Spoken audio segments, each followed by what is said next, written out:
How you doing, everyone? Zaymot back at it again, and today we're going to add Commander Eagle to my small world. This is Commander Eagle, leader of the Singularity. For those of you unfamiliar with the storyline, I'll give you a brief synopsis. The Singularity is a group of extra-dimensional conquerors who have come to our space through a rip in the fabric of reality itself. They're led by this sinister bastard right here, Commander Eagle, who is in fact an evil doppelganger to our own beloved Captain John Eagle of Eagle Force. I don't know if there is an in-world explanation as to how the rip in reality actually happened, but I think that Alric Einstein had something to do with it. But he's a character we'll talk about later in the video. In response to this new threat, General Brown started recruiting the best and the brightest into his new team, the Star Commanders, which are an offshoot of the Eagle Force and an offshoot of the Eagle Force toy line. Now that that's out of the way, let's take a look at Commander Eagle's packaging, shall we?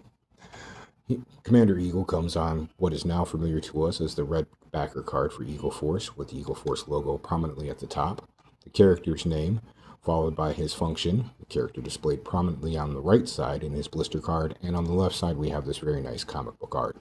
Now this is collector-friendly packaging, so it has flaps on all four sides for you to go ahead and peel back, slide the backer card out, get your toy, and then you can put it all back again, no harm, no foul. Now at the top of the card there is a brief write-up explaining a little more details of the story that I just gave you, as well as the cross-sell for the Roll Call Series 7 action figures. John Strong, Gear Shift, Bruce Maddox, who is one of my favorite characters, Prince Sarzak, our boy Captain Commander Eagle here, Nemesis, the Claw Henchman, Jet Powers, Lash Lightning, and General Brown in his Star Commander's outfit. Okay, so now that we've got all of that taken care of, let's get this guy out of the box. And here we have Commander Eagle outside of his little plastic prison, and all I can say is, wow. Full transparency here. I've had this figure for quite some time, but due to space constraints, I haven't had him on display. When I got him, I opened him up, checked out the figure, moved his arms and legs, that kind of a thing. And then I put him back in the box and stored him away. This is the first time I've had the figure and all of his gear out in front of me. And while there are undoubtedly other Eagle Force figures that come with more accessories, aside from the cleaner perhaps, I don't think that there's any other characters that I've seen so far whose accessories go so well with the character to enhance his vibe like Commander Eagle here. Everything about this guy screams sinister, and all of his gear just enhances that. So we're going to take a look at his accessories, but I'm going to break with tradition here.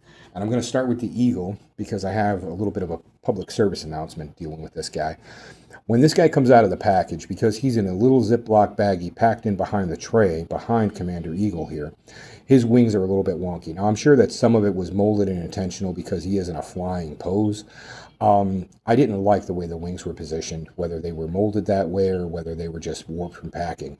So I stuck him under hot water until the wings got a little bit soft. I put him in a position I was happy with, and then changed the water over to cold water, so this way it would lock him into place. It worked out extremely well. So just a little bit of advice for you guys. If you get one of these Eagle Force figures and the softer plastic accessories are a little bit bent or warped, just run it under hot and then cold water after you get in the position you want, and it'll turn out just fine.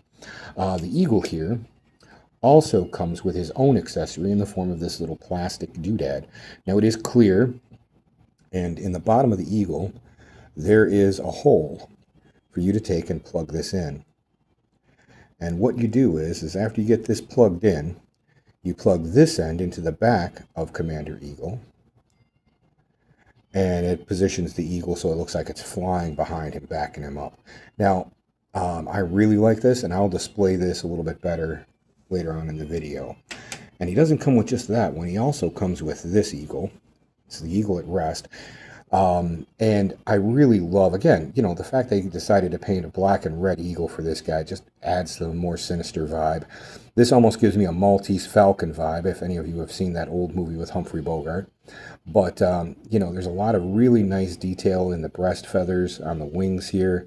The head is done extremely well, and the paint is just, consider how small that little beady eye is.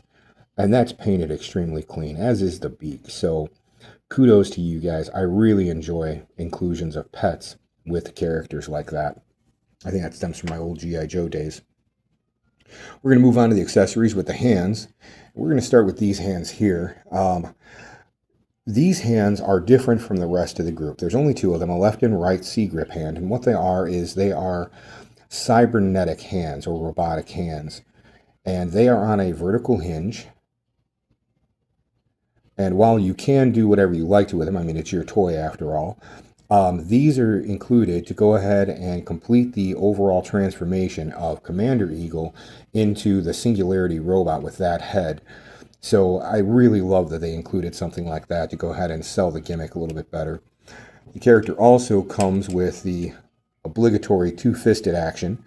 These are on a horizontal hinge. And you can see they have the red knuckle guards. The character also includes two regular C-grip hands that have the knuckle guards on them. And just like the other pair, these are on a vertical hinge. And the character also comes with the gesturing hands with the red knuckle guards, and these are on a horizontal hinge. The character also includes two weapons, the first of which is this silver rifle. Now, we have seen this before on a couple of different occasions. Done up in this silver so that it sells the space theme right. It's very well done. It's got some good detail. The magazine is not removable. It does have the foregrip and the grip on the back. There's no trigger guard here, but that's to go ahead and facilitate putting the trigger finger in there to begin with. But overall, it does its job fairly well. I like these. It also comes with the little silver ray gun. Again, no paint, just the silver gun itself. But, you know, it is what it is, and it does its job well.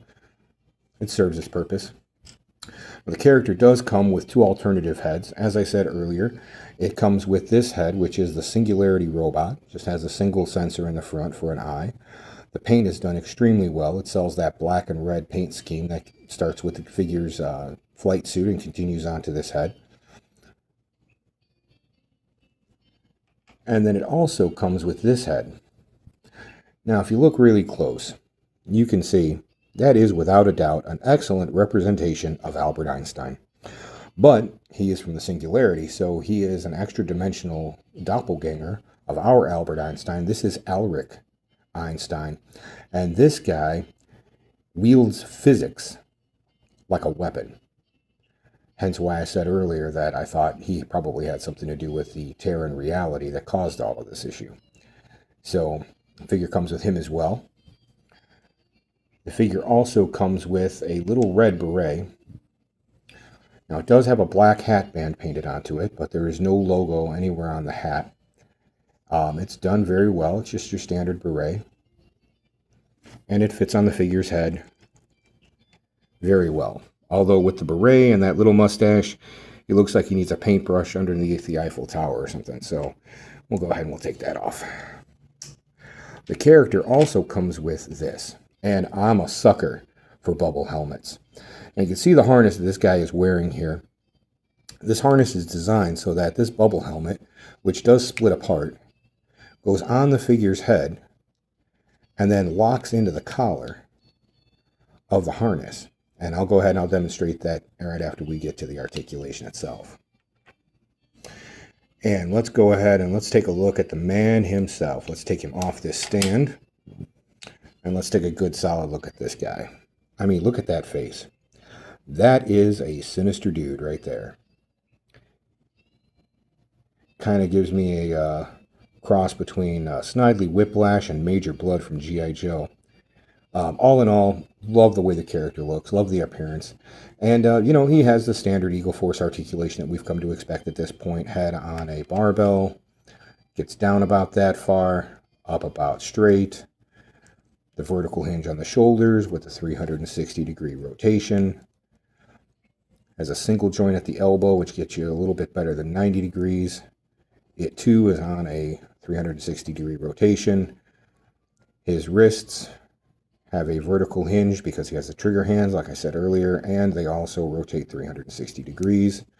Now, the character, something that I really appreciate about this one in specific, this character's waist at the ball joint here is much smoother than most of the other ones I've seen. He gets a good range down, decent range back. Well done there. The character also has ball-jointed hips, so he can do the splits a la Jean-Claude Van Damme. He does have the upper thigh rotation, which was new when this figure came out. He has double-jointed knees. He has a boot cut, dorsiflexation, and an ankle rocker. So all in all, pretty much the standard articulation that we've come to expect from the world of Eagle Force at this point. So let's put some gear on this guy and let's take a look at that, shall we? And that's my review for Commander Eagle. I don't know that the Eagle has a name, or if we're just expected to call it Talon, like Captain Eagle's companion. But I kind of like something different. With that black and red color scheme, I think he deserves something a little more sinister and, impressive sounding. So if you guys have any suggestions, please drop it in the comments below. Help me figure out another name for this little guy. As I said, Commander Eagle was part of Series 7. As such, he is no longer available in the retail market. You'll have to go to a second party, eBay or Mercari, or join the Fresh Monkey Fiction fans Facebook group or the Eagle Force Returns Collectors group. I'm sure reaching out to some collectors there, you'd probably be able to find at least one person that can help you add this guy to your collection.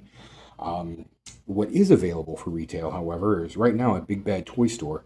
They have re-released the General Brown figure in his Star Commander outfit, and all new is the Alpha Team Command Unit, which has like 6 different heads, a cowboy hat, a jetpack, a bubble helmet. It's just loaded with accessories.